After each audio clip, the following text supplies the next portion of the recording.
Shalom semuanya, senang kembali dalam program Deep Talk with Pase. Kita akan melanjutkan tadarusan Alkitab kita pada weekend ini, saudara ya. Dan kita akan membahas kitab baru tadarusan Alkitab kita di Perjanjian Lama. Kitab pertama dalam Perjanjian Lama yang saya pilih ya kitab Zakaria ya. Kenapa Zakaria? Karena ya mungkin menurut saya ini kitab yang seru juga itu ya untuk didalami karena bicara soal banyak hal yang disebut dengan nubuatan ya. Ada yang bersifat akhir zaman, ada yang juga tidak bersifat akhir zaman. Dan coba kita akan pelan-pelan dalam beberapa waktu ke depan ini coba menyelesaikan kitab Zakaria ini. Sama-sama sebelum kita mulai, kita tundukkan kepala, kita berdoa. Mengucap syukur Tuhan pada malam hari ini kami kembali boleh tadarusan Alkitab kami dalam kitab yang pertama dalam Perjanjian Lama, yakni kitab Zakaria. Dan bicara kepada kami, sebab kami rindu kami semua dalam berkat Tuhan, anugerah Tuhan, dan hikmat yang Tuhan singkapkan membuat kami semakin mengerti tentang kebenaran-Mu. Haleluya. Amin. Saudara, siapkan Alkitab kita masing-masing dan kita akan membaca Zakaria pasal yang pertama terlebih dahulu. Allah mengerti, Allah peduli segala persoalan yang kita hadapi, tak akan pernah dibiarkannya ku bergumul sendiri, sebab Allah mengerti.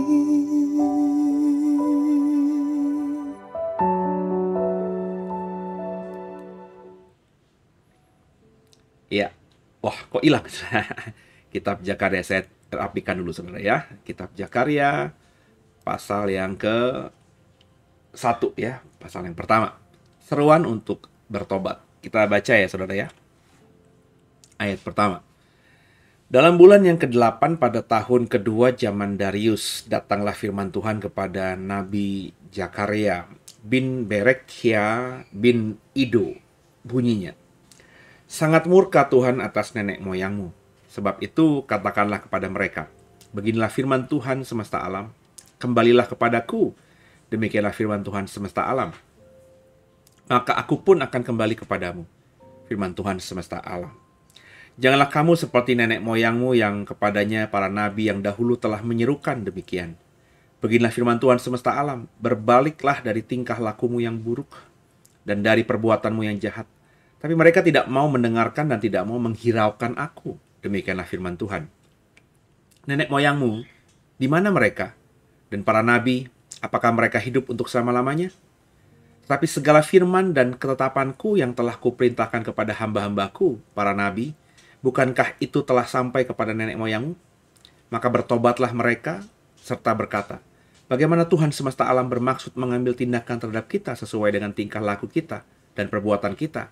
Demikianlah ia mengambil tindakan terhadap kita.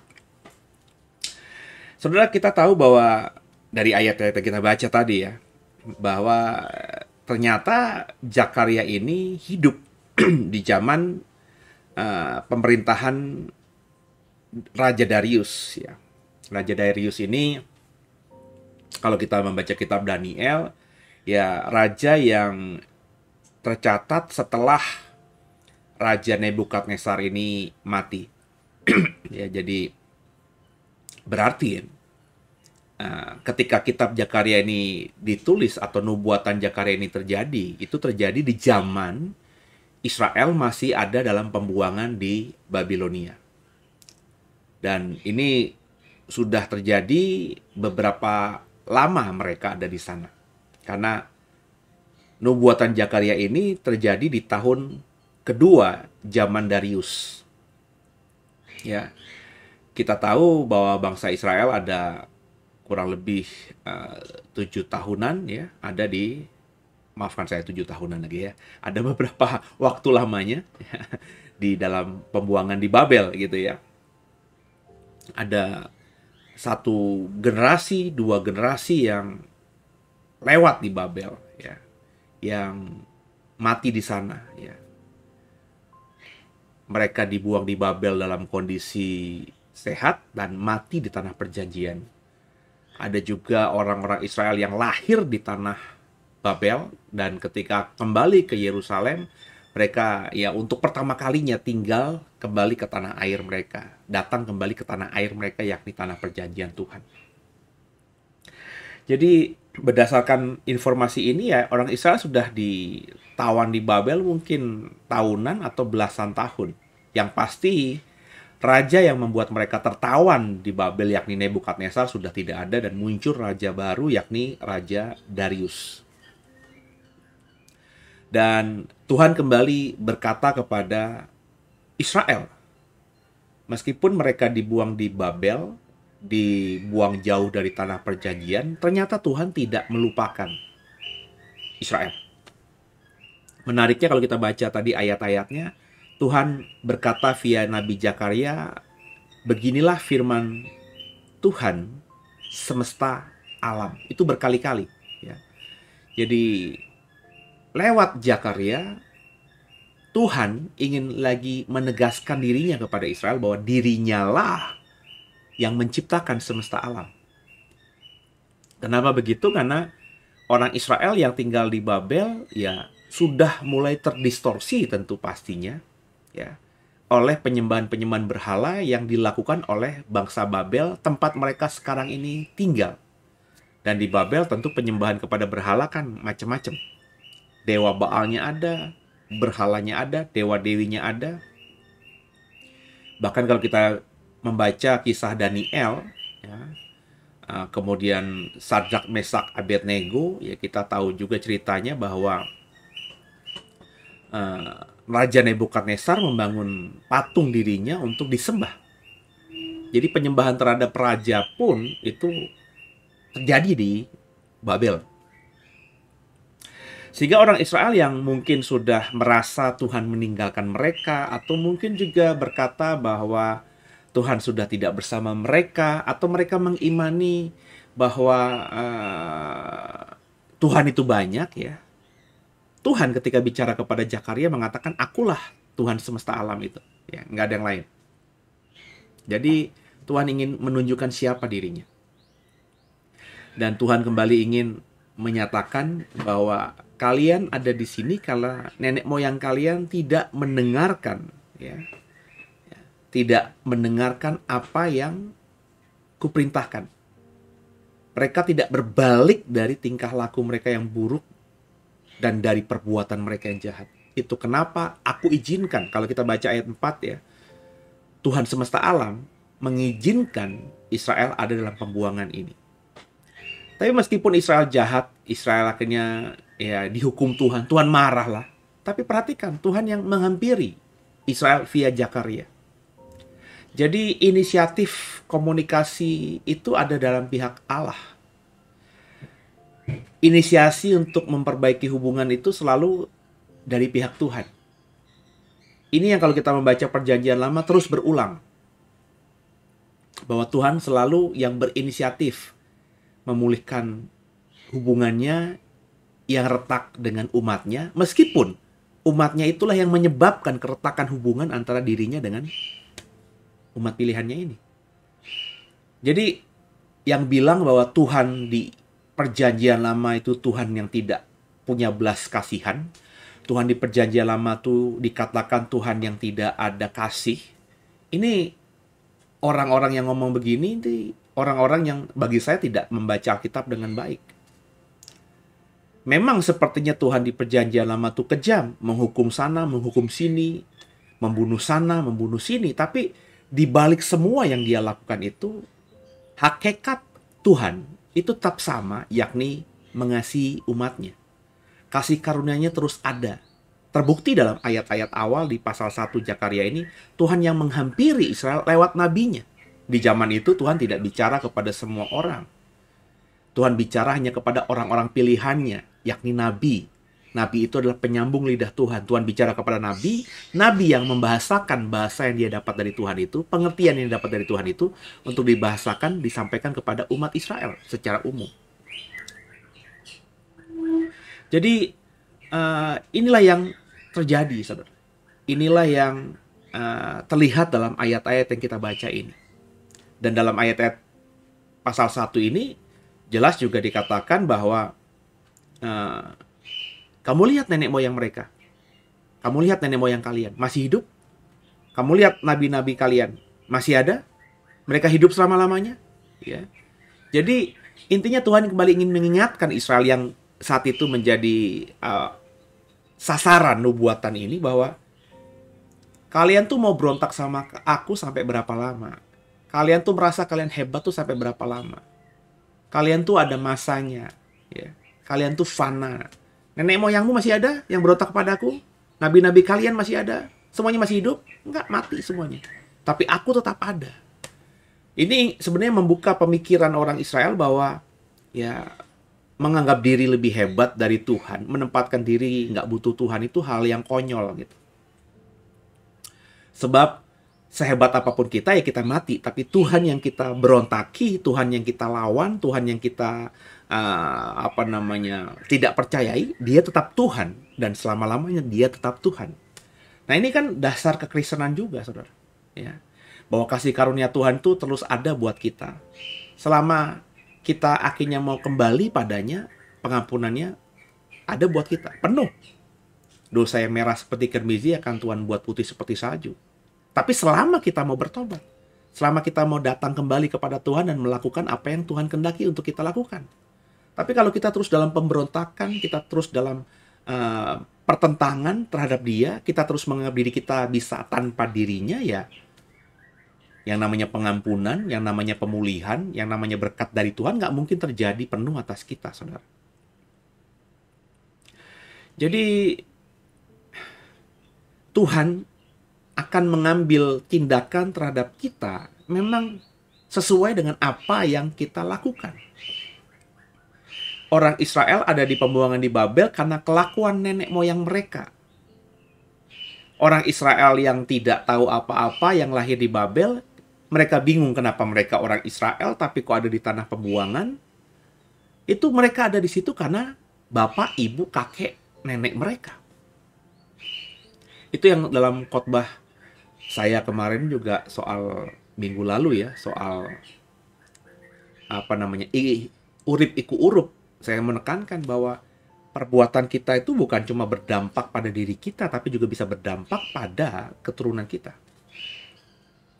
Ya, keturunan kita itu bisa keturunan yang saat kita masih hidup, yakni anak kita langsung, anak kandung kita, atau mungkin juga sampai beberapa generasi di bawah kita, bahkan ketika kita sudah mati. Dan itu yang sudah saya paparkan dalam ayat-ayat dan contoh-contoh kasus di dalam Alkitab kita. Tapi penghukuman itu ya sesuai dengan apa yang kita perbuat. Tuhan nggak mungkin menghukum kita dengan sesuatu hukuman yang kita tidak pernah melakukan pelanggaran. Sehingga ditimpakan hukuman yang seperti itu. Nggak, setiap yang kita lakukan atau apapun yang kita rasakan, hukuman yang Tuhan berikan kepada kita ya sesuai kapasitas kita. Apakah kita yang sudah hidup dalam kasih karunia itu tidak terima atau tidak mendapatkan hukuman? Siapa bilang? Sebab ada orang Kristen di luar sana yang mengatakan kalau kita sudah hidup dalam kasih karunia Tuhan, penghukuman Tuhan nggak akan berlaku atas kita. Penghukuman Tuhan nggak akan berlaku atas kita tuh bagaimana? Apakah ketika kita nggak peduli sama Dia, terus kita dibiarkan saja? Enggak gitu, saudara. Penghukuman nggak akan berlaku bagi kita ketika kita hidup terus dalam kasih karunia itu, bergantung terus pada kasih karunia itu. Dunia, siapapun, kuasa jahat yang bukan dari Tuhan nggak akan bisa menguasai kita, karena kita ada dalam lindungan kasih karunia Dia. Tapi kalau kita tidak mau hidup dalam kasih karunia Dia, kita menentang Dia, ya kita akan dihukum. Ya, Tuhan bisa memakai yang di luar yang di luar Dia untuk menghukum kita, atau Tuhan bisa langsung menghukum kita sendiri. Dan kalau kita membaca Perjanjian Lama, Israel disebut anak, kita orang Kristen disebut anak. Israel ada carangnya, kita juga adalah carangnya. Sama, saudara.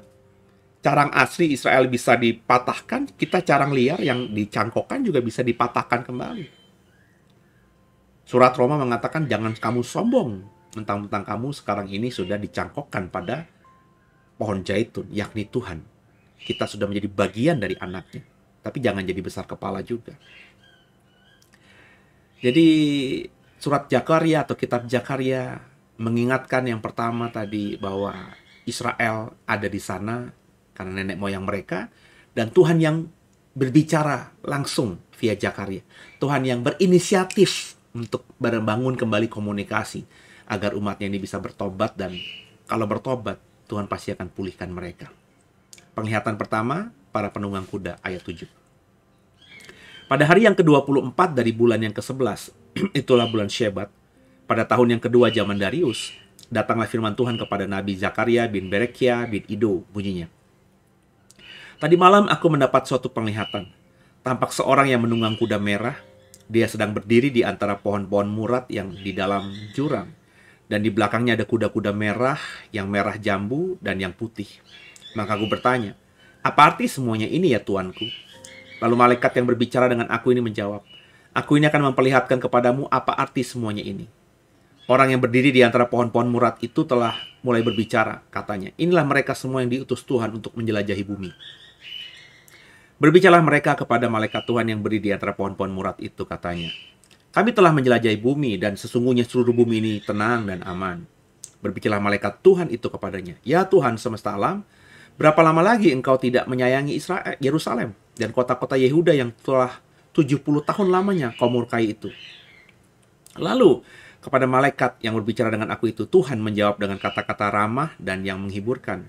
Berkatalah kepadaku malaikat yang berbicara dengan aku itu, serukanlah ini. Beginilah firman Tuhan semesta alam. Sangat besar usahaku untuk Yerusalem dan Sion, tapi sangat besar murkaku terhadap bangsa-bangsa yang merasa dirinya aman, yang sementara aku murka sedikit telah membantu menimbulkan kejahatan. Sebab itu beginilah firman Tuhan. Aku kembali lagi kepada Yerusalem dengan kasih sayang.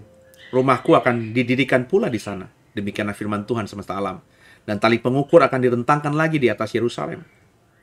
Serukanlah ini.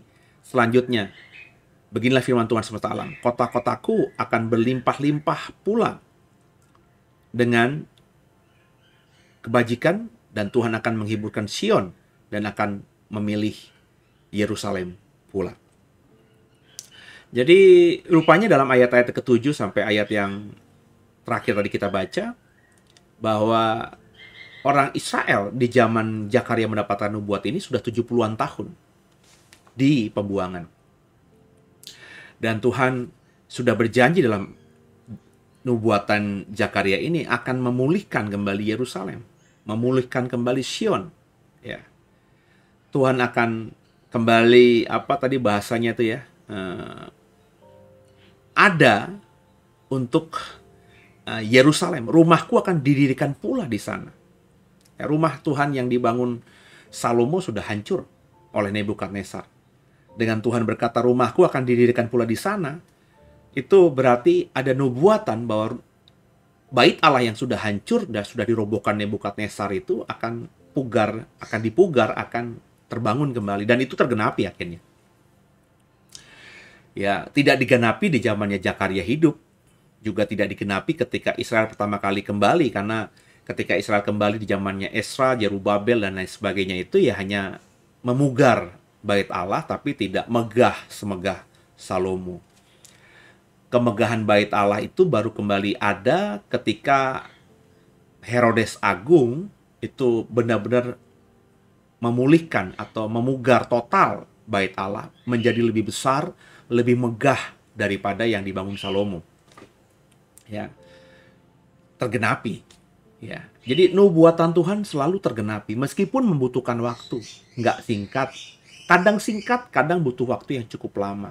Tapi kalau Tuhan sudah bernubuat, Tuhan pasti akan genapi.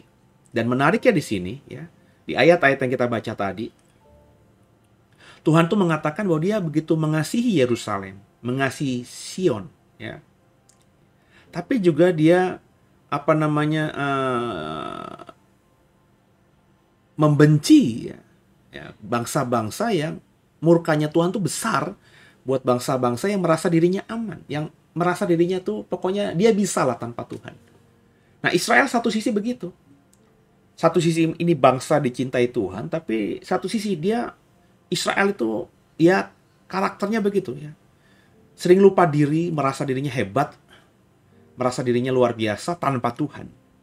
Satu sisi Tuhan sudah berjanji kepada Abraham, nenek moyang mereka, bapak leluhur mereka, bahwa dia akan memberkati Abraham dan keturunannya. Tapi sisi lain keturunan Abraham ini ya sering sombong, karena berkat Tuhan itu memang limpah benar. Israel itu menjadi lebih pandai, lebih pintar, lebih kaya, lebih segalanya. Memang itu blessing yang dari Tuhan, berkat yang dari Tuhan. Tapi semua tadi membuat Israel akhirnya lupa diri bahwa mereka bisa seperti itu semata-mata karena Tuhan. Dan murka Tuhan tuh akhirnya ada buat orang-orang yang sombong seperti ini. Bagaimana kita orang Kristen? Ya iyalah, sama saja. Kita ada seperti ini karena kasih karunia Tuhan. Jadi kalau saudara merasa dirimu lebih hebat, bisa seperti ini karena dirimu, bukan karena Tuhan, ya Tuhan akan murkai orang-orang yang seperti ini. Ya. Lanjut ya saudara ya. Penglihatan kedua, 4 tanduk dan 4 orang tukang besi. Ayat yang ke-18. Aku melayangkan mataku dan melihat tampak 4 tanduk. Lalu aku bertanya kepada malaikat yang berbicara dengan aku itu, apakah arti semuanya ini?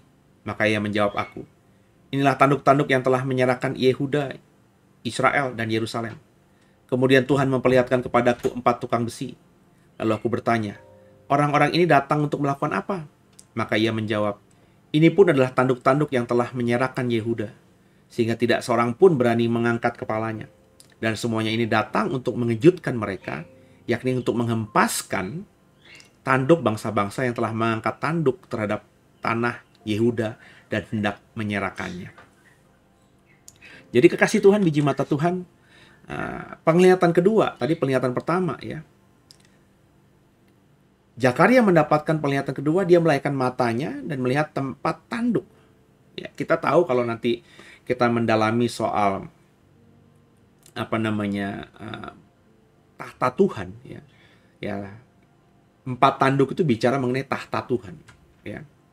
Dikatakan ayat 19, malaikat bertanya kepada Zakaria, apa arti semua ini? Ya. Zakaria bertanya kepada malaikat Tuhan, dan malaikat Tuhan mengatakan bahwa inilah tanduk-tanduk yang telah menyerahkan Yehuda, Israel, dan Yerusalem. Artinya bangsa Yahudi, Yehuda, Israel, Yerusalem itu diaspora, terserak. Itu memang karena Tuhan. Bukan semata karena Babel, bukan semata karena Nebukadnezar, tapi karena Tuhan izinkan. Andai Tuhan tidak izinkan, maka tidak akan ada yang terjadi yang bisa menyerahkan semua itu. Nangkap ya saudara ya? Nah, ini yang harus dipahami oleh setiap kita. Ya. Kita seringkali berpikir bahwa apa yang terjadi di dalam hidup kita, baik buruk maupun yang indah, itu semua terjadi karena kita. Kita dapat yang buruk karena kita salah, kita dapat yang baik karena kita baik. Kita sampai pada pemahaman bahwa ya Tuhan tuh nggak ada. Bahwa manusia bisa jadi yang baik, manusia bisa jadi yang buruk, ya karena pilihan. Tidak salah berkata demikian, tapi kita harus juga memahami, mengimani kalau itu memang, kalau saudara memang orang percaya, karena Alkitab berkata demikian bahwa Tuhan tuh punya kehendak dan punya kuasa. Seperti yang dia katakan kepada Zakaria bahwa Israel itu terserak kemana-mana itu karena 4 tanduk ini. Tahta Tuhan. Tuhan yang membuat mereka terserak-serak itu. Jadi bukan semata karena Israel kalah perang dengan Nebukadnezar atau Babel dan berkata bahwa Babel lebih superior daripada Yehuda. Meskipun itu bisa masuk akal dalam logika manusia, tapi kita tahu bahwa semua terjadi karena Tuhan berkehendak. Ya. Kita tahu juga Israel yang tidak punya kemampuan perang di padang gurun bisa mengalahkan bangsa-bangsa lain yang ada di padang gurun itu dengan mudahnya kalau Tuhan campur tangan. Kita ingat ceritanya bagaimana Israel bisa menang perang ketika Musa mengangkat tangannya untuk mereka. Tapi ketika Musa lelah, tangannya turun, maka Israel itu kalah. Apakah tangannya Musa yang berkuasa, yang bertuah? Bukan, Tuhan yang ada dalam diri Musa yang memberkati Israel. Maka Musa harus ditopang dua tangannya sehingga tangannya bisa terus terangkat. Karena ada orang yang menopang tangannya. Dan Israel selalu menang. Padahal Israel kalau kita tahu ya bangsa budak ratusan tahun di Mesir. Tidak punya skillful atau kemampuan berperang. Tapi mudah mengalahkan bangsa-bangsa lain. Kenapa? Karena Tuhan. Jadi ini yang harus dipahami oleh setiap kita. Di ayat yang berikutnya, Zakaria melihat Tuhan memperlihatkan 4 tukang besi. Lalu Zakaria bertanya, orang-orang ini datang untuk melakukan apa? Tukang besi ini untuk apa? Maka ia menjawab, malaikat Tuhan menjawab, ini pun adalah tanduk-tanduk yang telah menyerahkan Yehuda, sehingga tidak seorang pun berani mengangkat kepalanya. Dan semua ini datang untuk menyudutkan mereka, yaitu untuk menghempaskan tanduk bangsa-bangsa yang telah mengangkat tanduk terhadap tanah Yehuda, hendak menyerahkannya. Jadi semua tadi ya, bangsa-bangsa yang seolah-olah bisa mengalahkan Yehuda itu juga karena Tuhan. Ya. Jadi Tuhan juga berkata lewat apa yang dilihat oleh Zakaria ini. Ya. Kalau Tuhan sudah menarik kuasanya atas bangsa-bangsa itu, ya maka Yehuda ya akan dipulihkan Tuhan. Bangsa-bangsa yang memerangi Yehuda ya akan dengan mudah dipatahkan, dan itu yang tergenapi juga. Bahwa kekaisaran yang kurang lebih sama, yang awalnya di zaman Nebukadnezar membuang Israel ke Babel, di beberapa puluh tahun kemudian di wilayah yang sama, di wilayah dan kerajaan yang kurang lebih masih sama, cuma beda nama saja, karena Babelonia itu di zaman Nebukadnezar, sedangkan di zamannya Israel kembali ke Yerusalem itu Koresi, tapi wilayah kerajaannya sama. Babilonia dikalahkan oleh Persia. Rajanya dulu Nebukadnezar yang terkenal, kemudian akhirnya raja Persia yang terkenal adalah Kores. Kores lah yang mengizinkan orang Yehuda kembali ke Yerusalem, bahkan memberikan surat agar mereka butuh apa, itu yang mereka bisa bawa pulang. Sehingga perkakas-perkakas bait Allah, kayu-kayu ya, yang terbaik yang ada di wilayah Persia, itu bisa dibawa pulang oleh orang-orang Yehuda ke Yerusalem agar bisa memulihkan Temple of God, bait Allah mereka. Jadi kalau kita membayangkan, ya lucu akhirnya. Ya, bahwa Tuhan mengizinkan satu bangsa membuang umatnya, tapi bangsa yang membuang umatnya juga Tuhan izinkan untuk melepaskan umatnya ini kembali ke tanah kelahiran mereka. Jadi kalau dibayang-bayangkan, kenapa saya bilang lucu? Ya, kalau sekarang saya akhirnya ya memahami bahwa semua yang terjadi, kalau paling tidak dalam hidup saya ini ya, ada campur tangan Tuhan yang begitu kuatnya. Memang saya harus akui bahwa saya melangkah itu karena pilihan saya secara sadar. Tapi saya sekarang ini memahami dan mengimani bahwa sesuatu yang saya putuskan untuk saya ambil keputusan itu ya sudah dalam kemahatauannya Tuhan. Ini sesuatu yang agak sulit untuk dipahami dengan logika manusia. Sebab kalau kita pakai logika kita, kadang-kadang kita akhirnya bingung. Contohnya, ya, kenapa sudah tahu misalnya yang seperti saya pernah khotbahkan soal pohon pengetahuan baik dan jahat, Tuhan taruh di tengah taman itu, Taman Eden. Ya. Ini kan kalau kita tidak mengerti atau memahami Tuhan, kita akan bingung ya menafsirkannya. Jadi Tuhan itu bukannya tidak tahu, Tuhan itu Maha tahu. Tapi di kemahatauannya Tuhan juga bukan seseorang yang memaksakan dirinya. Semua pilihan ada di tangan saudara. sebagai manusia yang diciptakan dengan hikmat marifat yang memang dimiliki. Ketika Tuhan menghembuskan nismat hayim, roh Allah ke dalam diri manusia, sehingga manusia itu disebut sebagai makhluk yang hidup, nefes hayah, ya. Maka kita itu punya unsur ilahi. Ya. Nah, pakai itu untuk mengambil keputusan dalam hidup kita masing-masing. Jangan mengambil keputusan hanya sekedar emosional. Saya jujur saja bertemu dengan banyak orang yang seperti itu. Meskipun levelnya, maafkan saya, mengaku diri sebagai hamba Tuhan. Ya. Meninggalkan pelayanan begitu saja. Ya. Serta-merta semaunya sendiri. Padahal berkomitmen untuk bersama-sama. Ya. Karena emosional, ya, karena emosional. Dan saya jujur ya, dengan orang-orang yang seperti ini, dengan orang-orang yang model seperti ini, saya ya kenal oke, tapi bergaul ya tidak lah. Kalau saya sudah tahu karakternya seperti ini, seperti kalau kita Bapak Ibu mengikuti tadarusan Alkitab sebelumnya, yakni surat Roma pasal 16, pasal 15, pasal 14 yang minggu ini juga dibahas, ya. Bahwa bergaul dengan orang-orang yang buruk memang dihindari. Waspadalah terhadap pergaulan itu. Ya, ada ayat pergaulan yang buruk akan merusakkan yang baik. Itu pasti, saudara. Ya. Saya tidak memutus tali silaturahmi.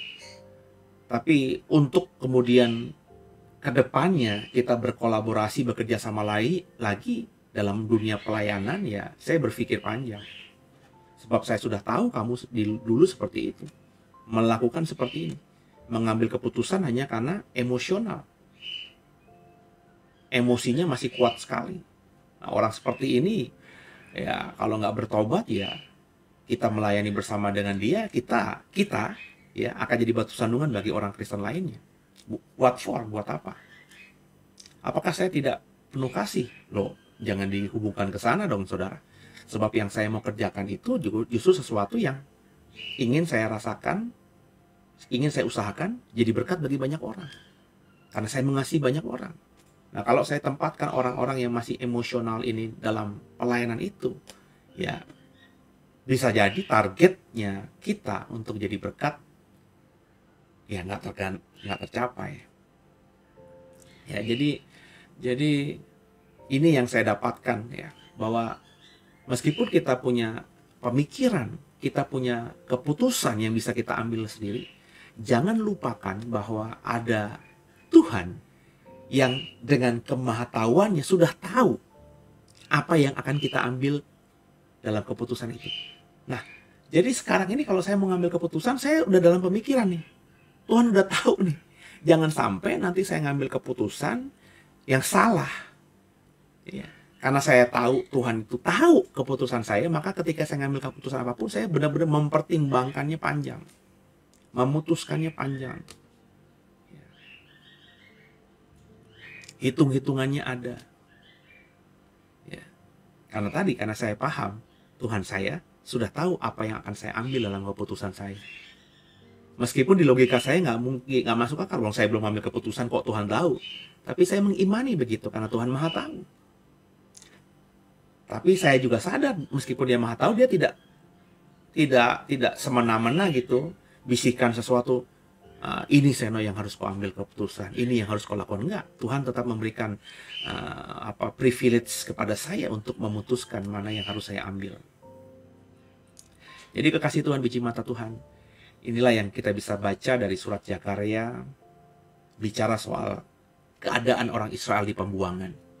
Bahwa mereka ada di situ karena nenek moyang mereka yang tidak mau bertobat. Nenek moyang mereka merasa dirinya hebat, tidak berani melupakan Tuhan, sehingga Tuhan izinkan bangsa kafir membuang mereka dari tanah kelahiran mereka. Tapi Tuhan yang sama terus berinisiatif bicara pada keturunan mereka yang ada di Babel ini. Sudah sadar belum? Yuk kembali yuk. Aku mau memulihkan kalian, aku mengasihi kalian, aku mengasihi Yerusalem. Tapi aku juga marah ya, murka kepada orang-orang yang tadi menganggap dirinya aman, menganggap dirinya hebat. Manusia nggak boleh begitu. Kamu tuh ciptaanku. Kau boleh merasa hebat, tapi kau harus sadar kau bisa hebat karena aku. Ya.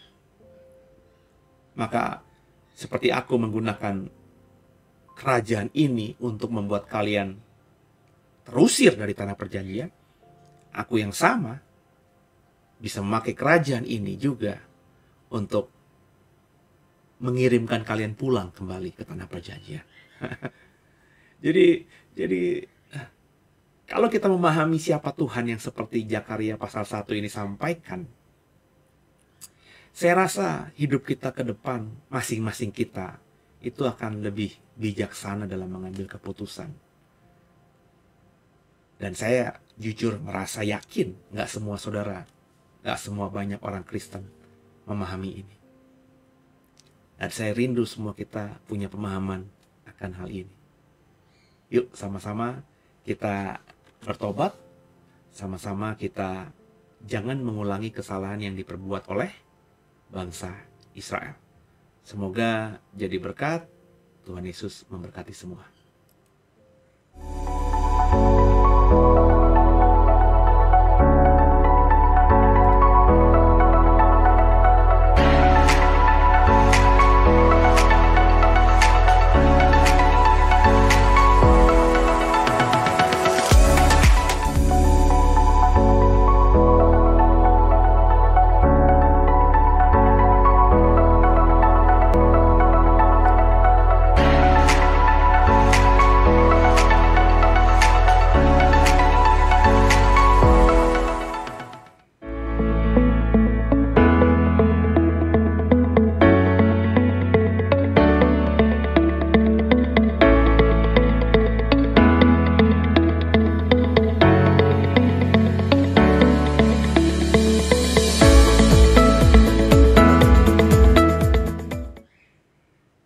Ya, tadarusan kita di weekend ini sudah selesai. Saya mengundang semua saudara untuk beribadah bersama kami di hari Minggu besok. Yang tinggal di wilayah Serpong dan sekitarnya, Tangerang dan sekitarnya, saya undang datang beribadah secara onsite di gereja JKI2, apartemen Tripak BSD.